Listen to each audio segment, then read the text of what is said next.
પાલિકાએ કરાવેલ સર્વેમાં 43માંથી 41 બ્રિજ સલામત. વડોદરા મહાનગરપાલિકા દ્વારા ખાનગી કન્સલ્ટ અને પાલિકાના અધિકારીઓ દ્વારા કરાયેલા સંયુક્ત સર્વેમાં વડોદરા શહેરમાં આવેલા 43માંથી 41 બ્રિજ સહી સલામત સ્થિતિમાં હોવાનો રિપોર્ટ સામે આવ્યો છે, જ્યારે 2 બ્રિજ જર્જરિત જાણ થતાં તેને બંધ કરવાનો નિર્ણય કરવામાં આવ્યો છે. વડોદરા મહાનગરપાલિકા દ્વારા પ્રી મોન્સૂન કામગીરીના ભાગરૂપે વડોદરા શહેરમાં આવેલા 43 બ્રિજોનું ખાનગી કન્સલ્ટ અને પાલિકાના અધિકારીઓના સંયુક્ત સર્વે કરાયો હતો, જેમાં 42 બ્રિજો સલામત હોવાનું સામે આવ્યું છે, જ્યારે કમાટીબાગ ખાતેનો ફૂટબ્રિજ અને જાંબુવાનો જૂનો બ્રિજ સલામતી ખાતર બંધ કરવાનો નિર્ણય લેવામાં આવ્યો છે, જે બાબતની માહિતી સ્થાયી સમિતિના અધ્યક્ષ ડોક્ટર શીતલ મિસ્ત્રીએ આપી હતી.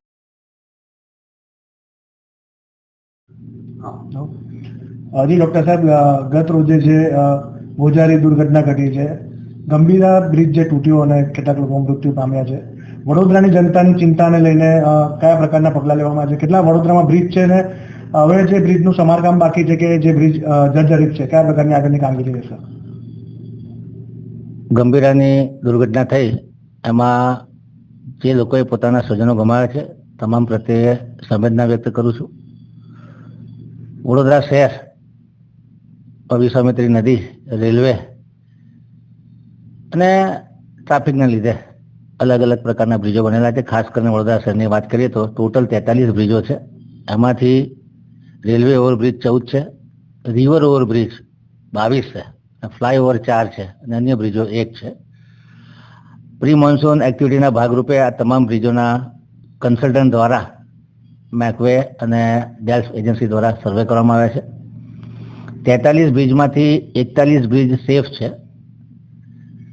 એકાદ બ્રિજમાં નાની મોટી ક્રેશ બેરિયર તૂટી ગયું કેવું હતું, એને પણ ટૂંક સમયમાં રિપેર કરવાના આદેશ આપી દેવામાં આવ્યા છે. 2 બ્રિજો જે અતિ જર્જરિત હતા એ પહેલેથી બંધ કરેલા છે. એક તો કમાટીબાગની અંદરનો જે ફૂટ ઓવર બ્રિજ છે, જાંબુવાનો જૂનો બ્રિજ છે, આ બંને બ્રિજોને અવર જવર માટે બંધ કરેલા છે. ટૂંક સમયમાં એની પણ ટેન્ડરિંગ કરી અને કાર્યવાહી ચાલુ કરવામાં આવશે.